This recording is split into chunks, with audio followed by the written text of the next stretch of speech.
আসসালামু আলাইকুম, আশা করি সবাই ভালো আছেন। আবারও চলে আসলাম নতুন একটা ভিডিও নিয়ে আপনাদের মাঝে। ভাই বন্ধুরা মিলে চলে আসলাম বাজারে, কারণ হচ্ছে আমরা প্ল্যান করছি সারা রাত ধরে পিকনিক বা মানে যাই হোক এনজয় করবো, খাওয়া দাওয়া করবো। এই জন্য তার প্রস্তুতি নিতে চলে আসছি।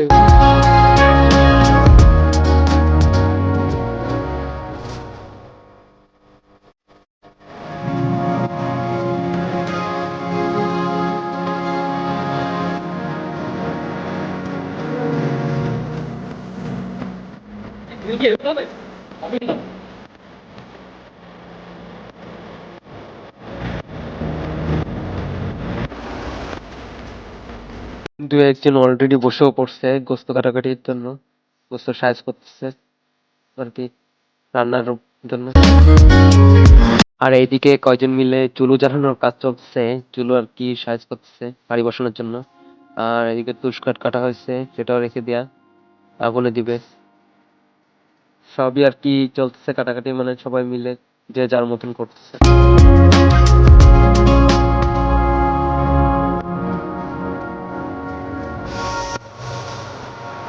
একদিকে আলু পেঁয়াজ রসুন কাটাকাটি চলতেছে, আর একদিকে সেই মাংসগুলো মানে কাটা গোস্তগুলো মশলাপাতি দিয়ে আর কি মাখো মাখো করা হচ্ছে।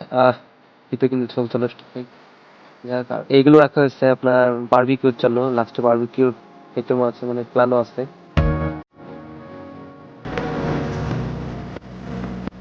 এই যে বারবিকিউর জন্য মশলা প্রস্তুত করা হচ্ছে, আর এই সাইডে সেই মাংসগুলো গোস্তগুলো আর কি রেখে দেওয়া হচ্ছে মশলা দিয়ে জাল দেওয়ার জন্য।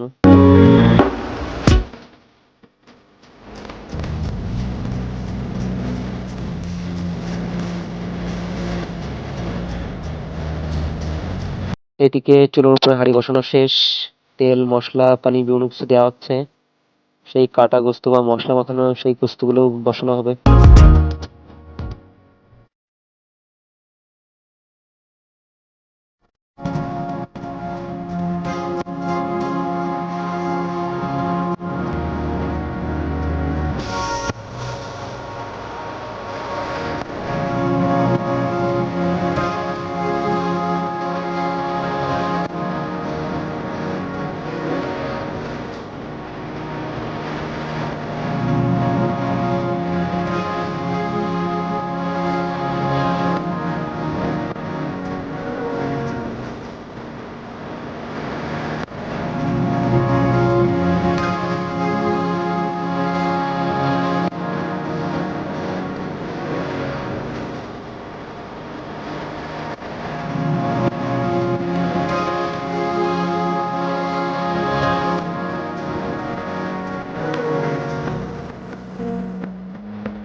ঠিক আছে।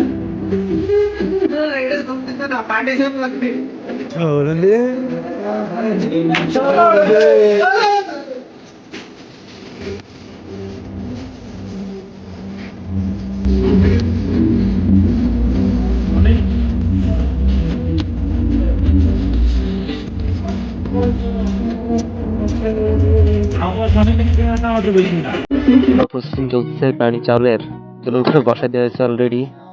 এমনকি পানি টানি দিয়ে সবকিছু দিয়ে আর কি প্রসেসিং চলতেছে।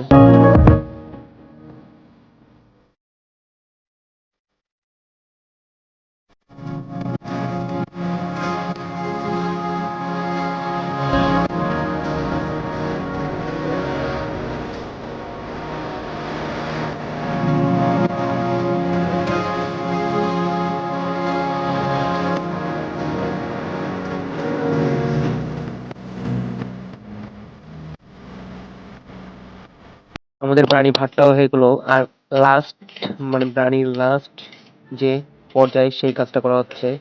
এই প্রাণীর মাংস যেটা রান্না করা হয়েছিল সেটা আর প্রাণী ভাত দুটো একসাথে মিক্স করে রেখে দেওয়া হচ্ছে কিছু সময়ের জন্য, তারপর আমরা খাওয়া দাওয়া করবো।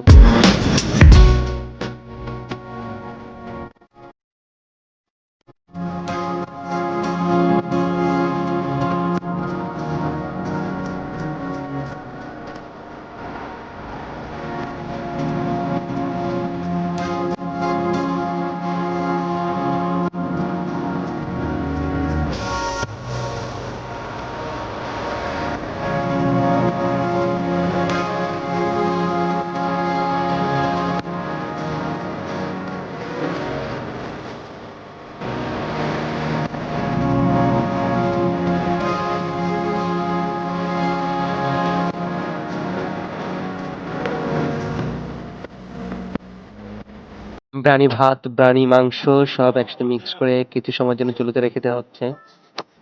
আর সেই পিস পিস করা গোস্তগুলো যেগুলো গ্রিলের জন্য রাখা হয়েছিল সেগুলো মশলা মাখিয়ে এখন গ্রিলের জন্য আপনার মানে কয়লার উপরে রেখে দিয়ে তাপ দিয়ে প্রসেসিং করা হবে।